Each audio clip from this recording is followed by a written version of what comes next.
Halo, selamat sore teman-teman semua. Eh, Sore ini saya akan bincang-bincang dengan Mbak Unike Nugroho. Kita tunggu ya sebentar ini. Mbak Unik, Mbak Keke sering kita panggil sehari-hari. Sebentar kita tunggu.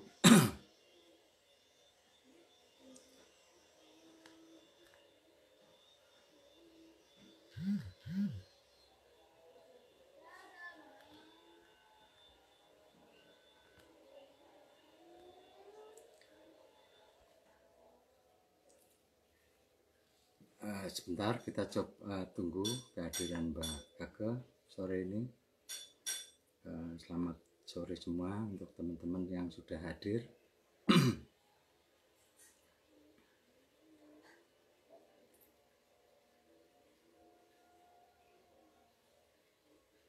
Ya, kita tunggu. Oke, ini Mbak Keke udah hadir.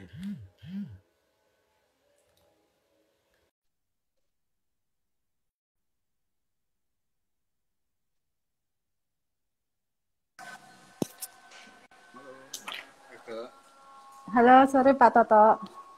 Oke, nah ini kita akan bincang-bincang mungkin selama 60 menit ya. Ya. Ini Mbak Unik Nugroho, ini sering dipanggil Mbak Keke ini orang tua murid di Sanggarang Alam, tapi juga seorang pelukis botani.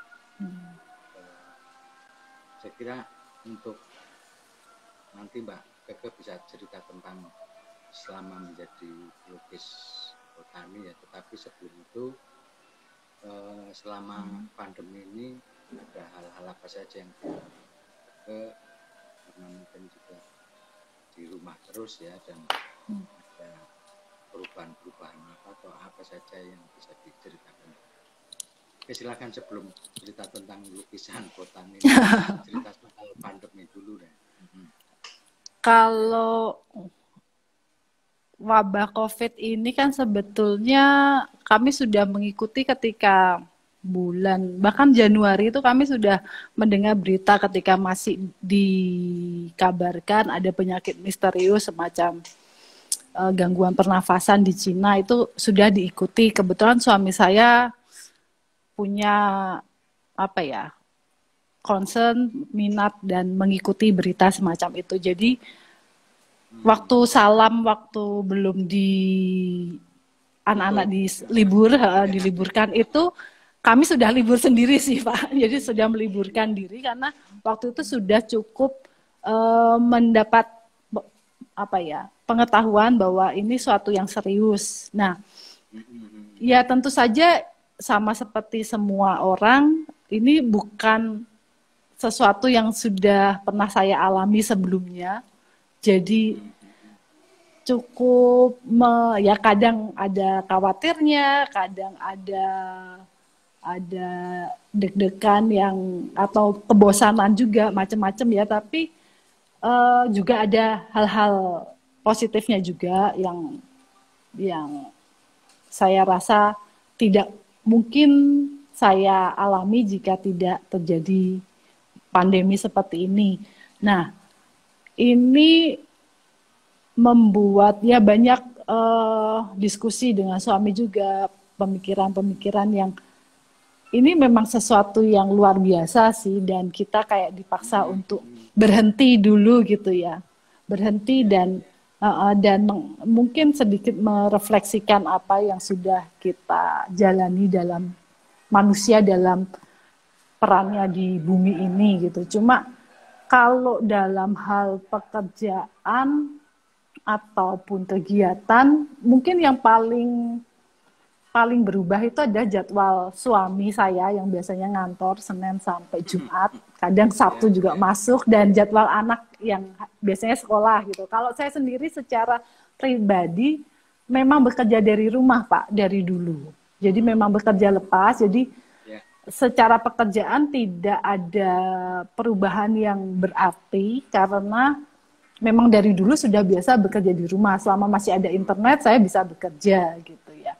Cuma ya tentu saja ada perubahan karena ini sesuatu yang istimewa tadi itu tadi. Jadi nggak bisa keluar dan saya bukan nggak bisa membatasi diri untuk keluar. Saya mungkin sudah sekitar 2 bulanan tidak keluar rumah.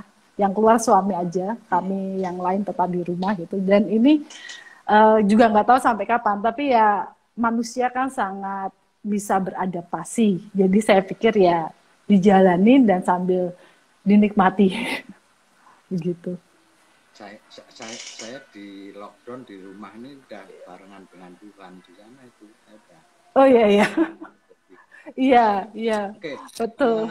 Nah sekarang ini gini Mbak Keke, ini kan banyak orang ribut ya, orang belajar di rumah itu banyak PR lah yang apa. Iya. Mbak Keke sebagai orang tua murid Salam ini gimana nih? Kan sebenarnya kalau kita nggak terlalu masalah ya, karena setiap anak sudah terbiasa dengan belajar mandiri gitu ya. Tapi kira-kira bisa diceritakan nggak selama pandemi ini Mbak Keke ini putri sematawayang ya? Iya, cuma satu. Putri satu-satunya. Putrinya ini di kelas 1. PAUD ya sejak ya kelompok bermain. Enggak, sekarang kelas 1 sejak kelompok bermain. Ya, jadi dari kelompok bermain sampai TK kalau di Salam itu namanya Taman sekarang kelas 1. Kelas 1. Bisa dijelasin nggak prosesnya ini putri Mbak Keke ini? Kalau kebetulan, nah ini yang mungkin saya ngerasa sedikit beruntung dibanding ibu-ibu lain yang mungkin sempat tertekan atau mungkin masih tertekan dengan perubahan aktivitas atau perubahan kebiasaan.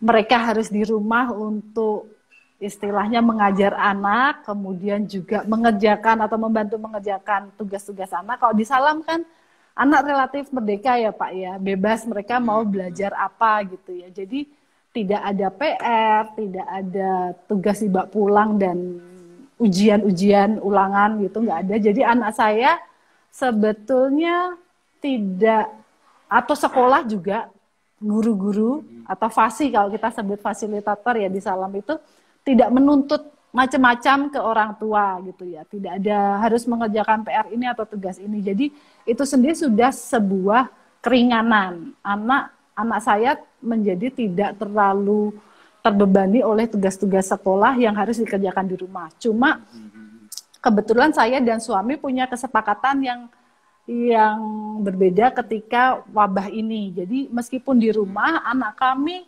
mengikuti jadwal sekolah. Jadi kalau memang itu hari sekolah, Senin sampai Jumat, saya dan suami bergiliran dari dia bangun tepatnya. Bangun tuh kan nyiapin makan, mandi. Jadi dia tetap kami suruh mandi, memakai baju Salam, baju sekolah. Meskipun Salam juga nggak ada seragamnya, tapi ada kaos-kaosnya itu loh Pak. Pasar ekspresi segala macam itu dipakai oleh anak saya, tetap sikat gigi, sisiran, kemudian duduk di meja makan untuk belajar. Jadi memang kesepakatan saya dan suami tetap mengajar anak sesuai jam sekolah. Jadi dari sekitar jam 8:30 sampai jam 12 itu jam belajarnya anak. Sama seperti kelasnya waktu di Niti Prayan ya. Jadi dibagi 2 shift. Jadi entah suami dulu, habis itu sekitar jam 10 istirahat snack. Jadi juga ada istirahat snack. Jadi ikutin ritmenya Salam supaya kami pikir bahwa anak tetap harus punya kebiasaan yang baik. Nggak boleh serta-merta karena ini kondisi luar biasa ada wabah, kemudian sebebas-bebasnya, sesuka-sukanya dia enggak. Jadi tetap dengan jadwal di Salam, cuma kali ini yang menemani belajar adalah kami orang tua. Jadi misalnya dari jam 8:30 atau jam 8:15 sampai jam 10 suami saya dulu ya. Jadwalnya beda-beda tergantung hari apa. Kemudian snack, istirahat. Nanti sekitar 1 jam setelah itu, karena kata anak saya snack juga dan bermain itu 1 jam. itu sekolah lagi sampai nanti jam 12. Nah, itu untungnya kebantu juga sama sekarang kan banyak aplikasi lewat internet. Nah, itu jadi anak saya belajar dan ini apa ya, saya sendiri dan suami juga terkejut dan juga kagum dengan perkembangan anak saya. Ternyata kalau dia ditemani belajarnya dan mungkin karena 2 orang menemani satu anak itu mungkin lebih intens ya daripada satu guru mendampingi beberapa anak gitu ya.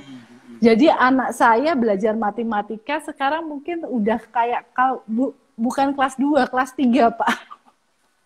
Jadi mengerjakan soal kelas 3, belajar lewat video dan lewat aplikasi itu, kemudian belajar macam-macam sih. Intinya sih kami berusaha mengisi, tapi kami diskusikan dulu biasanya. Kami tanya, kamu hari ini mau belajar apa? Pengen matematika kah? Atau bahasa Inggris? Atau bahasa Indonesia? Atau IPA? Nah itu nanti dia milih, terus ya kami temani begitu. Sesuai jam sekolah gitu. Nanti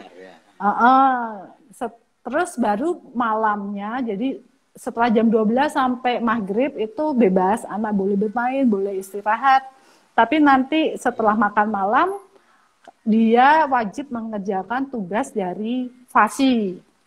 Kebetulan kelas 1 cuma disuruh menulis jurnal harian. Nah itu aja sih, itu juga ditemani bergiliran. Jadi ditemani untuk menuliskan hal yang menarik hari itu, kemudian dilanjut membaca novel. Jadi kebetulan sudah semakin lancar membaca karena terus-menerus didampingi, jadi udah membaca novel sekarang. Meskipun kelas 1 bacaannya udah sedikit lebih tinggi karena setiap hari dilakukan begitu. Ya, jadi kalau kita nyoba merefleksikan atau membandingkan dengan sekolah-sekolah yang mainstream pada umumnya, mungkin kita ini kan menganggap bahwa semua orang adalah sebagai pusat pengetahuan ya, jadi tidak terlalu tergantung dengan guru atau fasilitator ya, semuanya bisa didialogkan. Oke. Tapi apa namanya, kepada Mbak Keke sendiri ini pandemi ini berpengaruh nggak pada karya-karya Mbak Keke? Ya tidak signifikan sih Pak, karena kebetulan saya juga ya tadi saya biasa bekerja dari rumah dan bekerja lewat internet. Jadi ketika ada karya yang harus saya selesaikan, saya bisa berdiskusi dengan orang yang perlu saya ajak omong gitu lewat internet aja gitu, lewat telepon atau lewat chatting semacam itu. Jadi tidak terlalu mengganggu. Paling kalau ada kebutuhan, misalnya saya sebetulnya butuh mencari objeknya tumbuhan tertentu gitu. Tapi kalaupun nggak bisa ya saya udah pakai apa yang ada. Kalaupun nggak ada bisa saya dapatkan lewat jasa pengiriman ya saya minta antar ke rumah atau semacam itu. Jadi sebetulnya nggak mengganggu sih. Nggak sangat mengganggu. Tapi sebagai objek lukisannya ada nggak perubahan ini selama pandemi? Mungkin sebagai isu misalnya, wah ini lebih banyak apa itu tanaman-tanaman apa empon-empon atau apa, jangan-jangan dipengaruhi oleh itu apa enggak? Kalau itu saya nggak terlalu bisa menjawab karena saya nggak mendalami itu, jadi nggak tahu. Kalau dari yang saya kerjakan sih memang nggak ada yang khusus spesifik dan tumbuhan itu terpengaruh oleh wabah ini, belum sampai segitunya. Tapi saya misalnya pernah mengerjakan sebelumnya dan bukan tumbuhan, ya ada tumbuhan dan binatang, tapi itu isunya perubahan iklim. Itu memang ada beberapa kasus-kasus tertentu di mana tumbuhan terancam karena perubahan iklim atau binatang terancam karena perubahan iklim. Tapi kalau kasusnya yang ditanyakan ada karena pandemi COVID-19 ini, saya nggak punya datanya dan nggak tahu. Oke. Enggak, soalnya saya juga ngamati loh, ini Mbak Keke kok mulai melukis wajah manusia, umpamanya kayak gitu.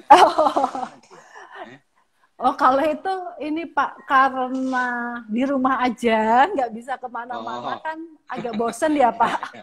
Oke, Bosen terus ya. saya malah akhirnya cari kegiatan gitu. Kegiatannya ikut Ah, les-les juga. Jadi saya ikut les. oh gitu. Waktu itu ikut les. Iya.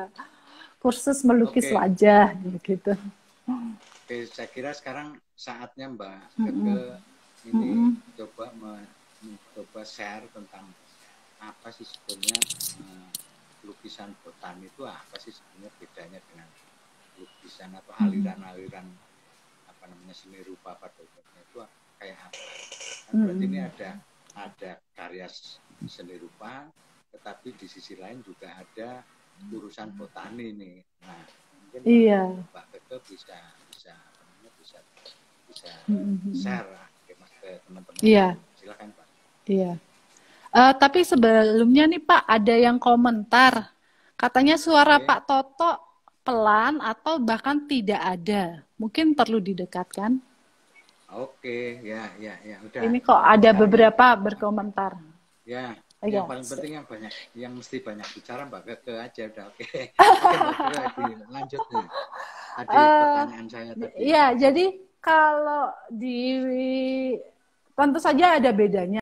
Seni seni pun juga genrenya beragam. Mungkin Mm-mm. seni botani itu salah satu bagiannya. Tapi kalau boleh diringkas, yang membedakan itu adalah karena seni botani itu bukan cuma seni rupa, tapi gabungan atau perpaduan seni rupa dan ilmu botani. Nah, botani ini kan tumbuhan ya. Mm-mm.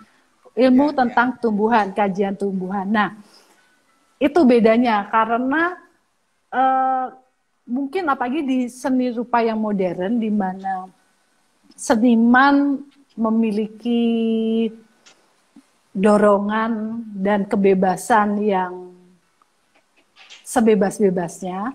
Dalam seni botani ini menjadi kalau mau dilihat dari kacamata seniman umumnya ini pembatasan gitu mungkin karena Hmm. dalam seni botani sebuah karyanya itu Ya. tidak sekedar indah tapi juga ada satu bagian lagi yaitu akurat. Jadi bersifat Hmm. akurat, harus punya akurasi yang dinilai dari ilmu botani. Nah, itu sih Pak Hmm. bedanya. Jadi Ya, kalau berarti dalam kuratornya ada dua ya nih ya mesti ya. iya Kuratornya betul ada orang Pak. botani, Betul. terus juga ada Ada orang orang orang seni seni rupa rupa. gitu ya. Iya. Oke, oke. Nah, Oke, kayak lanjutin Mbak kemarin yang Keke. pameran pameran Pak Toto datang yang waktu Ya, ya. IDSBA, komunitas kami ngadain Hmm. pameran di Jogja itu jurinya nggak cuma dari seni rupa, Pak. Jurinya juga Hmm. dari Profesor Biologi UGM. Nah, tahun ini kami kan Hmm. seharusnya juga pameran bulan depan harusnya, Ya. tapi ini jelas akan ditunda. Itu di Galeri Nasional Indonesia. Harusnya Juni tanggal 9 sampai 28, tapi ditunda. Itu jurinya ada 3, jadi selain perwakilan IDSBA yang seorang seniman botani, tapi juga sekaligus editor atau ya dia sangat paham lah ilmu botani.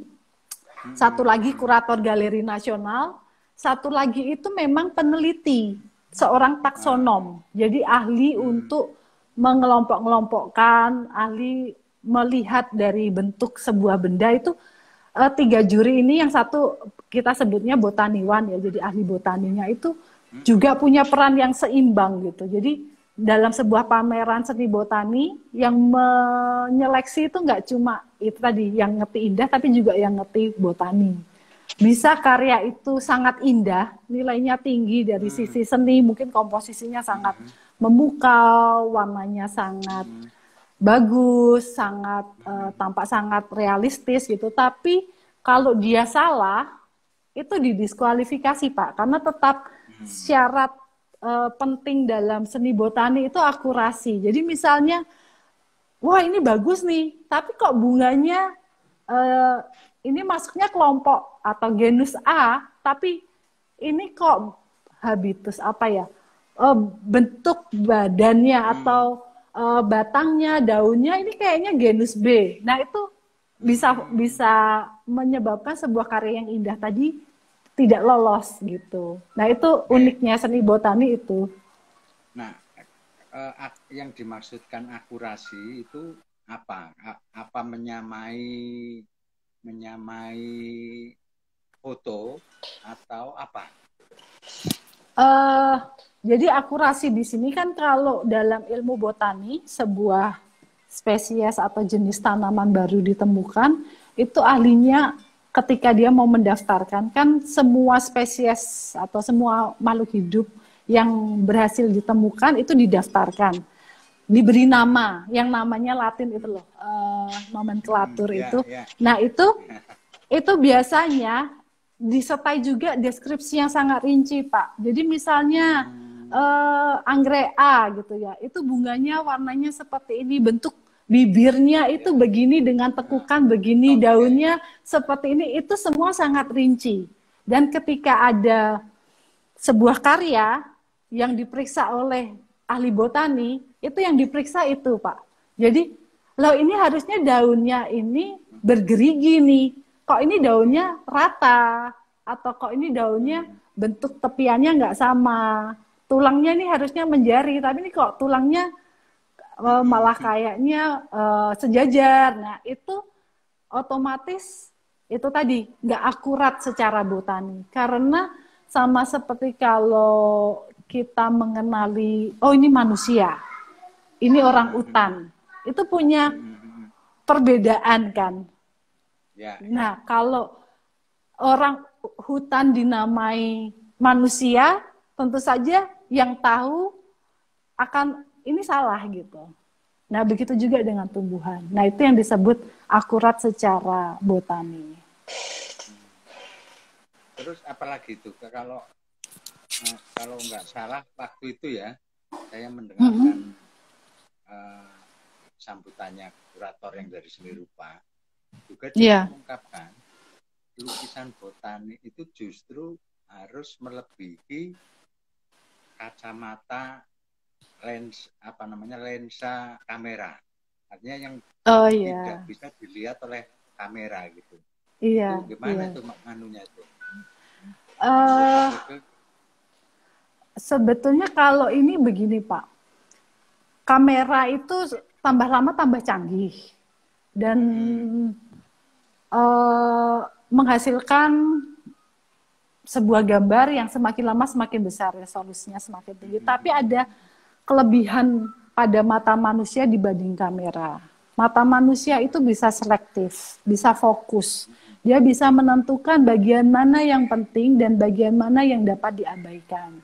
Ini yang seringkali tidak terkejar oleh lensa kamera. Seperti itu, sehingga dalam sebuah karya botani, baik itu seni botani maupun ilustrasi botani, ini ada dua hal yang berbeda, seni dan ilustrasi botani. Itu kalau semakin akurat, dia itu tadi bisa menangkap lebih daripada yang lensa lihat. Misalnya, lensa kamera memotret sebuah tumbuhan, daunnya tampak hijau seperti bludru. Tapi kalau mata melihat dan mungkin tangan menyentuh, itu bukan bludru tapi ada rambut-rambut atau bulu-bulu halus atau semacam itu. Nah itu bisa saja kamera yang tidak tajam atau kamera yang kurang ini melewati bagian itu. Nah itu kalau si seniman atau ilustrator botaninya teliti, dan memang dituntut teliti biasanya. Kami biasanya harus mengecek atau merujuk bacaan dulu untuk melihat deskripsinya seperti apa sih, gitu, supaya jangan sampai salah itu ya. Nah itu bisa didokumentasikan atau bisa ditunjukkan dalam karya botani begitu, yang mungkin tidak tertangkap kamera seperti itu. Oke, kira-kira sudah Mbak Keke ini udah berapa lama ya kalau dihitung awal melukis botani sampai sekarang sudah berapa lama? Saya kenal seni botani itu tahun 2012 Pak. Waktu itu menemani suami bersekolah di Inggris dan saya secara tidak sengaja sih sebetulnya waktu itu. Halo Yoyo, itu Yoyo lewat. bertemu dengan komunitas seni botani di Inggris, karena kebetulan seni Inggris, botani ya. ini termasuk yang apa ya, yang sangat berkembang dan terpusat itu di Inggris ya, botani maupun seni botani begitu. Jadi mulai Jadi 2012. mulai saat itu ya 2000. Iya, Udah, tapi waktu itu ya, oke, silakan. Waktu itu apa? waktu itu masih sangat bodoh ya Pak. Jadi sangat awam, yang saya nggak ngerti apa-apa gitu ya. Selain saya memang suka menggambar dan suka tumbuhan juga, tapi tidak dengan cara seperti itu begitu. Jadi mendokumentasikan tumbuhan serinci mungkin, sebaik mungkin itu tidak pernah terlintas di benak saya, dan waktu itu saya mungkin apa ya, agak kaget juga, oh ada seni semacam ini gitu yang mendokumentasikan tumbuhan dengan sangat serius gitu. Oke, habis ini Mbak Keke coba cerita tahap-tahapnya ya, dari oke, mulai tertarik terus harus melakukan apa, kan tetap mungkin ada syarat-syaratnya ya untuk masuk ke melukis botani. Tapi sebelum itu ada komentar itu, katanya putrinya Mbak Keke tadi tuh ada yang mungkin orang salam, putrinya Mbak Keke ini detail seperti ibunya gitu. Oh iya. Tertib, detail gitu ya. Saya belum baca, di mana sih Pak? Kok nggak ketemu? Ya sudahlah. Udah ke atas ya. Nah, jadi itu nulari itu, akurasi itu nulari ke juga itu.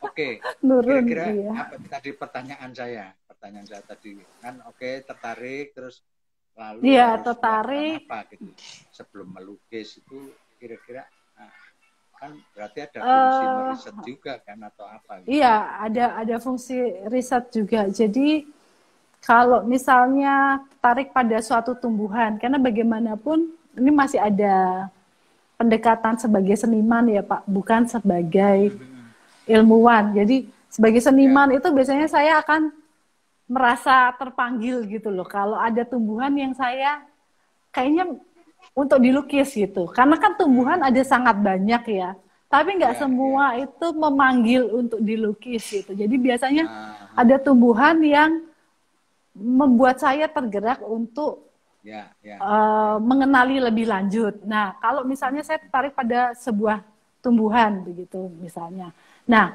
tinggal dilihat ini tumbuhannya ini bisa saya dapatkan nggak? Artinya bisa saya beli atau saya tanam atau tidak. Kalau misalnya dia tumbuhan yang langka, yang dilindungi, tentu saja tidak elok kalau saya mengambil juga, kan sama aja gitu. Jadi saya biasanya ya dari situ saya menyeleksi lagi kan, mana yang bisa saya kerjakan, mana yang tidak gitu. Kalau misalnya akhirnya saya memutuskan untuk mengerjakan, itu yang pertama perlu diketahui adalah identitas tumbuhan. Itu penting dalam seni botani. Jadi tumbuhan ini punya nama. Nah, itu harus dicari dulu namanya apa. Misalnya anggrek itu ada beribu-ribu.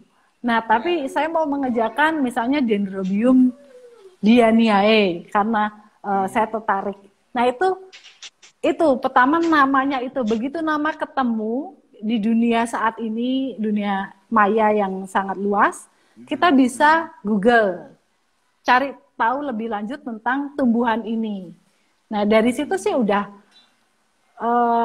risetnya sudah terbuka sih, jadi untuk mencari lebih lanjut tentang tumbuhan. Dari situ bisa aja misalnya kalau kita punya tumbuhannya tinggal dilengkapi dengan pengetahuan lebih lebih akurat dari penelitinya gitu.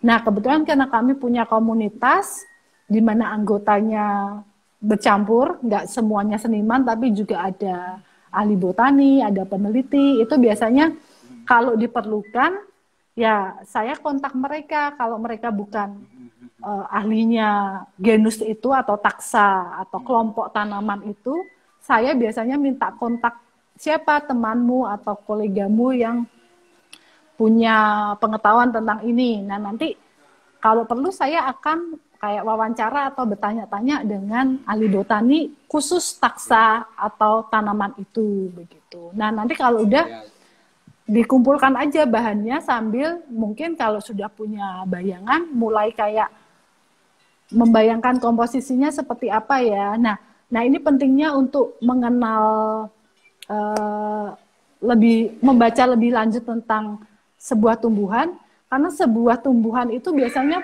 yang membedakan antara spesies A dan spesies B itu ada ciri penentunya, Pak. Nah, ini kan berarti harus ditonjolkan dalam sebuah karya seni botani. Nah, kira-kira komposisi apa nih yang cocok untuk menonjolkan kekasannya dia itu juga bisa dipertimbangkan dalam ketika merancang komposisi. Nah, nanti kalau udah ya setelah bahan-bahannya lengkap itu ya mulai mensketsa, kemudian kalau sketsa sudah matang ini bisa berbulan-bulan ya Pak, minggu atau bulan. Itu nanti kalau sketsa sudah matang dipindah ke kertas cat air, ditransfer istilahnya, kemudian mulai dilukis. Nah biasanya sih kalau saya yang paling ideal dan paling enak itu kalau punya tumbuhannya sekaligus memotret. Saya juga bisa memotret dikit-dikit lah. Nah itu biasanya saya foto dari banyak sudut gitu ya. Nah nanti ketika saya tidak yakin dengan foto saya berkonsultasi dengan tumbuhannya. Jadi saya cek lagi tumbuhannya. Sebenarnya kamu nekuknya gimana sih? Nekuknya tuh seperti apa gitu. Karena itu bisa aja memberi ciri yang berbeda begitu. Oke, kira-kira sudah berapa objek yang selama ini dilukis oleh? Waduh, nggak pernah ngitung Pak. Ribuan? Oh enggak, belum sampai ribuan, belum sampai. Nggak saya hitung sih, ya mungkin ratus mungkin. Ya harus dihitung dong. Belum pernah menghitung. Nah, ini pertanyaan saya, kenapa pilihannya cat air? Oh, cat cat air. Semua pelukis botani itu memang menggunakan kertas dan cat air, atau ada juga yang menggunakan media yang lain? Ada, media lain ada dan banyak. Pensil warna itu lagi naik daun, pensil grafit, cat minyak, akrilik, macam-macam Pak. Tapi memang kalau ditarik dari sejarahnya, tradisi seni botani ini melekat dengan cat air. Itu sejarahnya. Jadi kalau dibaca sejarah, bahkan sejarah cat air, lukisan cat air, dianggap salah satu yang kuat secara teknis mengeksplorasi media ini adalah seniman-seniman botani. Karena mereka harus memvisualisasi secara akurat pada media yang bagi kebanyakan orang kan cat air itu susah ya. Nggak bisa dikontrol, transparan, kalau salah nggak bisa dihapus, nggak bisa ditumpuk gitu ya. Tapi memang begitu, gitu ya. nunggu agak kering begitu. Belum lagi kalau digores, bleber kemana-mana begitu ya. Tapi sebetulnya memang secara sejarahnya ini melekat sih, seni botani dan cat air ini melekat. Sehingga waktu saya di Inggris itu saya dikasih tahu senior saya di komunitas bahwa dulu dalam pameran di Inggris ini yang diterima itu hanya karya cat air. Karena memang tradisinya seni botani itu melekat dengan cat air, tapi sekarang semakin modern dan orang juga bisa mencapai kekuatan visual yang sama dengan media apapun, sehingga dalam pameran-pameran seni botani saat ini hampir semua media diterima. Apapun. Bahkan yang saya pernah lihat itu dia mencoba mengulang. Saya kebetulan ikut demonya itu dia pakai tempera lagi. Jadi pakai telur dicampur pigmen semacam begitu untuk melukis. Ada juga yang di atas macam-macam Pak. Medianya sekarang sangat beragam. Tapi memang ada kaitan antara seni botani dan cat air. Begitu. Oke. Menjawab Iya, iya, iya. Kalau ini teman-teman yang ingin menyaksikan sekarang karya-karya Mbak Keke ini bisa dilihat di mana? Instagram itu yang paling praktis. Instagram Instagram. ini Keke. Ya. Kalau situs saya namanya eunikenugroho.com. EUNIKE nugroho.com. Itu sih. Unik. Nah, Ya, eunikenugroho.com. unik ya. Oke, silakan teman-teman yang mau menyaksikan karya-karya Mbak Keke bisa dilihat di Instagram Mbak Keke ini Keke maupun yang di apa namanya di webnya ya di eunike.com. Dan karya-karyanya udah tersebar di mana saja Mbak Keke? Nah, saya tuh selain sebagai seniman botani kan juga ilustrator lepas ya Pak. Jadi kalau ditanya karya ada di mana, sebagai ilustrator lepas malah lebih banyak karyanya ada di mana. Jadi misalnya lukisan teratai saya dipilih waktu 2000 berapa itu? 2018 atau 19 ya, lupa. Itu menjadi seri musim semi Kanada Post, perangko musim semi Kanada Post. Atau misalnya lukisan bunga yang lain untuk kemasan kosmetik Avon, pernah juga untuk promosi Shiseido dari Jepang, macam-macam sih Pak. Karena itu tadi dengan praktek melukis botani itu saya juga menerima pekerjaan-pekerjaan komersial juga seperti itu. Tapi ini kalau ada yang tanya. Oke, sebentar. Gimana? Ini ada yang tanya nih Mbak. Dari Bebek Ya. Kandre. Bagaimana bisa karya Mbak Keke jadi perangko? Itu ini waktu perangkonya bukan perangko di Indonesia ya? Di Kanada Post, saya nggak siapin.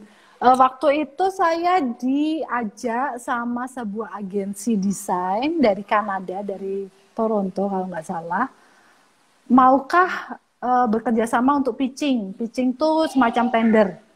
Nah, waktu itu saya bersedia, kemudian saya ikut mengonsep dan membuat sketsa segala macam, menyiapkan yang mau diajukan. Nah, saya sendiri tidak mengikuti langsung ya proses seleksinya bagaimana, cuma berdasarkan yang disampaikan oleh pihak agensi atau studio. Itu dibilang sih mereka setelah mengajukan proses tender itu ada kayak komite, karena itu kan perusahaan negara ya. Jadi dari komite pemilihan mereka mengadakan voting, dan waktu di voting itu ternyata katanya desainernya itu menang mutlak, artinya menang dengan selisih besar, dan akhirnya lukisan saya dipilih jadi perangko Kanada waktu itu. Dan begitu dipilih itu dihubungin untuk mengerjakan kelanjutannya, jadi nggak cuma konsepnya tapi pesanan berikutnya. Jadi misalnya bagian apanya begitu prosesnya. Jadi pitching sih. Oke, ini Mbak Keke kan sering juga termasuk dengan orang tua Salam ya, bikin workshop. Nah, kalau musim pandemi ini panjang, ini workshopnya bagaimana? Ada pikiran workshop online apa enggak nih? Susah sebenarnya ya, banyak sih yang udah minta, dan saya saat ini juga sedang memikirkan bagaimana caranya. Itu juga masih kesulitan saya, karena saya sendiri agak gaptek sih Pak sebetulnya. Jadi paling kalau saya bisa bikin itu artinya dengan bantuan orang juga gitu. Cuma sebetulnya di masa pandemi ini memang paling asik belajar online. Artinya kita tidak lagi harus bepergian untuk belajar gitu ya. Udah langsung dari rumah aja bisa belajar, meskipun ya mungkin nggak sama rasanya dengan kalau belajar langsung. Tapi buktinya kayak saya pun sekarang lagi ikut kursus dari seorang pengajar dan institusi di Australia. Itu juga setiap minggu belajar gitu ya. Ya bisa sih, cuma belum tahu caranya. Ya mungkin harus ada syaratnya Iya. begini. syaratnya adalah bukan orang yang baru nol belajar lukis. Oh iya. Iya kan, kalau dari nol Iya. ya agak susah kalau lewat online gitu ya. Memang udah ada punya dasar-dasar atau Ah ya, apa. sudah punya dasar ya. Ya, ya Apa ya tetap aja tergantung bagaimana. kelasnya. Iya, ya. Tergantung Jadi harus dipilah-pilah. ya secanggih Dipilah-pilah apapun, kelasnya. secanggih apapun lewat online kan tetap beda dong. Gimana tuh ngerjainnya, Iya. kita lihat dari mungkin ada syarat-syarat, bukan orang Iya, yang iya. baru nol belajar melukis. Iya. Iya.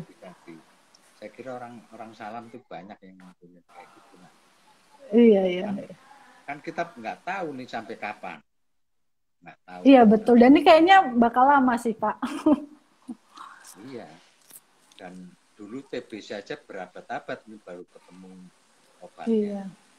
Itu abad loh, itu bukan tahun itu. Iya. Obatnya. Ada yang sampai sekarang nggak ada vaksinnya juga kan? Ya kita hidup dengan ya tata cara tertentu aja seperti demam berdarah, Ya, HIV tidak ada vaksinnya. Iya. Oke, apalagi Mbak Ege? Apalagi ya? Ini nih itu lukisan Gimana? Mbak Ege lebih dikenal di luar negeri daripada di Indonesia gitu. Saya kenal ini. Iya Pak. Kayaknya begitu ya. Nggak tahu usia lukisan botani di Indonesia jangan-jangan belum terlalu panjang ya usianya ya, atau gimana kalau ya ini juga mungkin. Nah, sejarah di Indonesia ini kebetulan juga lagi diteliti sama teman saya, anggota komunitas, sama-sama pendiri Bu Jenny, itu juga lagi menelusuri sejarah seni botani di Indonesia. Kalau bahannya sendiri saya belum dapat. Jadi intinya ada sih dari zaman dulu. Karena kan ketika ada ilmuwan atau peneliti atau botaniwan, mereka memang juga butuh mendokumentasikan secara visual. Jadi sejak zaman Belanda sudah memperkenalkan, dan kalau ini saya ada bukunya seorang botanis Belanda, mungkin pernah lihat ya. Ini pelukisnya dari Indonesia. Pelukisnya dua-duanya Indonesia, tapi ahli botaninya dari Belanda. Artinya kalau zaman dulu juga sudah ada, cuma, nah ini yang saya sendiri juga baru sadar ketika saya ngelakoni seni botani ini Pak. Jadi waktu 2016 itu kan saya karyanya ada yang lolos di sebuah pameran yang cukup bergengsi kalau untuk seni botani, namanya Han Institute di Amerika. Di mana mereka setiap 3 tahun sekali mengadakan pameran internasional untuk mendokumentasikan karya-karya pilihan gitu ya. Dan mereka benar-benar sebuah lembaga yang sangat mumpuni. Mereka mengarsip dan menyimpan seni botani itu dari abad Renaissance mungkin hingga sekarang kontemporer. Jadi kalau dikoleksi oleh mereka itu suatu pengalaman yang luar biasa. Nah, ketika karya saya lolos di situ, saya ngobrol sama kuratornya. Saya tanya, ada nggak ya sebelum saya yang dari Indonesia? Kemudian jawabannya adalah, ada 2 orang. Tapi itu 33 tahun yang lalu. Jadi selama 33 tahun itu tidak ada catatan mereka terhadap sebuah karya seni atau karya seni botani dari Indonesia. Jadi sempat saya sendiri waktu di Inggris itu punya kekhawatiran kalau saya pulang Indonesia, saya bakal punya teman nggak ya untuk melakukan minat saya yang baru ini gitu. Jadi saya sempat khawatir. Kemudian waktu itu sih sudah sempat punya teman-teman baru, tapi lewat Facebook waktu itu ya, belum Instagram. Tapi lebih dunia cat air. Jadi bukan seni botani, kan agak beda ya. Nah, dari 2015 Jadi saya ikut pameran 2016, tapi saya pulang ke Indonesia tuh Desember akhir 2014. Itu saya benar-benar nggak punya teman siapa-siapa, nggak apa, ngelakuin aja yang saya Hmm. sukai gitu ya. Karena saya cari-cari di Google gitu juga nggak ketemu sih emang seni botani Indonesia atau Hmm. seniman botani Hmm. Indonesia tuh nggak ketemu gitu. Terus eh ya, puji syukurnya ketika saya setelah pameran yang di Amerika itu, saya mendapat email, jadi kontak tidak terduga dari seorang seniman botani. Jadi akhirnya saya Hmm. ketemu seorang seniman botani di Bogor, namanya Bu Oke. Jenny. Nah itu yang akhirnya bersama saya nanti bareng-bareng teman-teman itu, Hmm. juga teman-teman lainnya mendirikan komunitas seni botani. Oke, Nah itu jadi baru sekarang mulai, sekarang jadi sudah sekarang akhirnya ada banyak temennya ada toh. temennya, iya itu itu Oke, hal ini baiknya. ada pertanyaan ini dari Bebek Andre. Mbak Ayu Hmm, Utami itu menggunakan sentuhan seni botani pada hmm, beberapa sampul novelnya. hmm. Bagaimana pendapat Mbak Keke? Bagus. Udah lihat belum? Hah? Udah Udah lihat, lihat? bagus dan Nah, gitu. banyak terinspirasi oleh buku ini.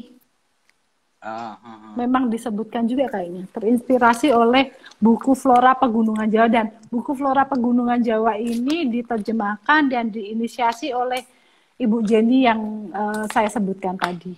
Ini kurang lebih kan sama dengan nuansanya, mirip dengan yang di sampulnya Mbak Ayu Utami ya, Ayu, kayaknya ayu. mirip-mirip gitu. Oke, apalagi ini kerjaan atau sebelum pandemi ini ada maksudnya oke tadi ada rencana, mestinya ada rencana Iya, pameran ya di. harusnya pameran Galeri Nasional Jakarta. Saya waktu ngeliat itu di Sangkring Hmm, itu dengan teman-teman hmm, seni rupa ya, teman-teman pelukis, aku nanya ngambil jalan, gimana tuh kesan ini lihat mereka itu kan ada nasirun, ada macam-macam, hmm. banyak yang datang kan. Gimana Ya tuh Pak? komennya wah gendeng gitu. Jawabannya cuma satu kata, gendeng. Mungkin tadi ya Karena apa ya akurasi, itu ya? ya mungkin akurasinya apa itu yang bikin wah ini gendeng, saya mau melukis kayak gini berapa lama gitu kan. Oke, tadi kalau kita ngomong-ngomong teman-teman komunitas yang di Indonesia sekarang udah berapa orang itu yang pelukis Sekarang loh ya, masa yang kan mungkin yang juga pelukis. ada penggemar juga kan yang masuk komunitas itu kan. Kalau komunitasnya ini beragam Pak, nggak semuanya Ah, sudah pelukis jadi. Ada yang botaniwan tapi minat ah, bisa menggambar atau melukis. pengen bisa menggambar spesiesnya gitu ya. Ya, Tetap tetap itu anggota yang sangat penting juga. Jadi nggak oke, masalah sih dia sudah ya, terampil dan bisa pameran atau enggak, nggak masalah. Tapi yang penting punya minat pada seni botani. Dah itu aja syarat untuk menjadi anggota IDSBA. Nah ya, ya. itu kayaknya sejauh ini sekitar 100 atau hampir 100 anggotanya. Dan Seperti tersebar itu. di mana saja. Di Indonesia, tapi juga di luar negeri. Karena nggak khusus hanya untuk warga negara Indonesia, nggak. Tapi juga orang dari luar negeri, orang asing juga boleh bergabung. Kalau Indonesianya sendiri dari Sumatera, ada Ya, Medan, terus apa daerah Riau gitu, kemudian Jawa paling banyak, Jakarta, Bandung tuh banyak, Jogja sebagian ada. Kemudian ada juga yang Kalimantan di Balikpapan, ada yang di Makassar, ada yang di Kupang, macam-macam sih Pak. Jadi ya, ya. bisa dari mana aja.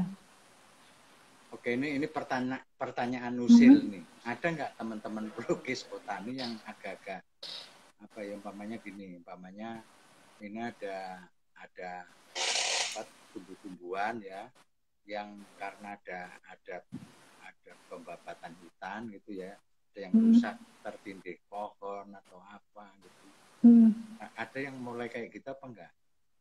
Atau ada bunga anggrek yang tertindas oleh ban mobil, makanya gitu-gituan. Ada yang mulai Oh, nakal-nakal kayak artinya gitu apa enggak? eh, tidak menampilkan tumbuhan dalam kondisi semestinya atau prima gitu, tapi kondisi yang tidak wajar gitu ya Pak. Ya, mungkin dirusak atau apa. Gitu ya. Karena yang tampil selama ini yang saya lihat kan justru yang prima ya kan, yang iya, karena kalau yang konvensional memang harus prima Pak. Karena tujuannya untuk kenapa ada karya botani, visual botani itu kan untuk membantu identifikasi tumbuhan. Ketika misalnya tumbuhan itu kelopaknya 5 tapi potol 1, cuma ada 4, nanti identifikasinya jadi kacau kan. Jadi yang konvensional itu memang harus prima. Tapi ada namanya seni botani kontemporer. Itu yang saat ini juga mungkin lebih mewabah gitu ya, atau lagi boom gitu dibanding yang konvensional. Karena kalau yang konvensional tuh aturannya banyak sekali Pak. Jadi misalnya melukis tanpa bayangan. Pakemnya banyak. Iya. Melukis nggak boleh pakai bayangan. Bayangan yang jatuh itu dianggap mengganggu identifikasi. Kemudian tidak boleh diperbesar atau diperkecil. Harus sesuai ukuran aslinya. Kemudian termasuk tadi harus prima. Itu tujuannya adalah supaya mudah diidentifikasi.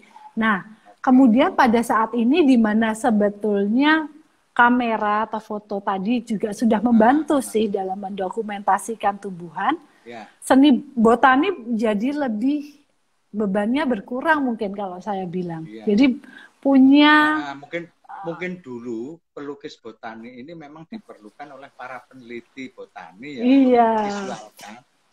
Belum ada kamera. Bagus itu ya. Iya. Nah, keterusan itu sampai sekarang. Nah, sekarang seni botani kontemporer tuh bisa kayak Bapak Toto tadi. Jadi nggak harus prima. Bunga yang udah kering gitu, yang udah dimakan hama itu bisa ditampilkan dengan sangat indah dan itu dimasukkan ke dalam seni botani kontemporer. Ada juga yang saya pernah di mana ya, tapi saya nggak ini. Ada karya lain misalnya dari seniman Inggris itu ngelukis bunga tapi disusun sehingga seperti sepatu. Jadi udah di luar kaidah yang konvensional yang tujuannya adalah identifikasi tumbuhan, tapi ini lebih ke bagaimana menggugah perasaan-perasaan tertentu melalui sebuah karya dengan subjek tumbuhan. Seperti itu. Jadi sekarang dengan seni botani kontemporer batasannya menjadi lebih luas, jadi diperluas, didorong pagernya menjauh. Nah, ini membuat sebetulnya yang tadi saya juga mau jelaskan, ada beda antara ilustrasi botani dan seni botani. Itu mungkin harus saya perlu tunjukkan perbedaannya. Dan juga satu lagi, beda ilustrasi botani, seni botani, dan lukisan bunga. Kan ada juga yang melukis bunga tanpa punya fungsi tertentu. Ini masih jadi kalau masih ada 10 menit lah. Ini coba Mbak Eka coba jelasin yang itu deh. Perbedaannya tadi antara lukisan botani dengan ilustrasi dengan apalagi lukisan bunga ya kan? Iya. Coba bisa jelaskan. Jadi kalau yang tadi ya, yang ilustrasi botani itu yang tadi Pak, tujuannya melayani ilmu pengetahuan. Jadi harus bisa mengidentifikasi suatu tumbuhan sampai ke jenis yang spesifik. Nah, itu membuat visualisasinya seringkali kaku. Jadi spesifik harus biasanya hitam putih, tinta, kemudian lengkap. Jadi nggak hanya melukis bunganya atau menggambar bunga, enggak, tapi sampai ke biji, sampai ke daun, irisan atau penampang buah segala macam. Intinya bagaimana cara mengidentifikasi itu. Kemudian satu lagi lukisan bunga. Lukisan bunga itu hanya subjeknya bunga, hanya untuk keindahan semata. Tidak ada keinginan atau kebutuhan untuk bisa mengidentifikasi ini tumbuhan apa, itu nggak ada. Jadi ini mau anggrek apa, nggak masalah gitu. dan seringkali ada latarnya kah, ada apanya yang mendistraksi, dan itu nggak masalah. Nah, seni botani itu di tengahnya. Jadi dia punya kebutuhan untuk tetap akurat, tapi juga harus indah, harus memuaskan mata. Nah, itu Ya. membuat seni botani punya posisi yang agak khusus itu tadi. Nah, seni botani tidak harus lengkap, jadi boleh aja menggambarkan bunga saja atau buah saja, itu nggak masalah. Tapi harus tetap akurat. Artinya ini bisa diidentifikasi tumbuhan apa. Ini membuat antara perbedaan karya-karya itu bisa gradual atau bukan hitam putih, tapi bisa ini agak-agak kayak ilustrasi botani nih, tapi ini kok kayak seni botani nih. Nah, itu Ya. memang menjadi dilema sendiri. Makanya kalau ada karya yang ini kok malah bunga kering atau daun dah dimakan hama atau mungkin bunga keplindes truk atau semacam itu, mungkin aja bisa saja di masa depan ya. Ketika Ya, ya di ujung kan bisa lain aja gitu ya.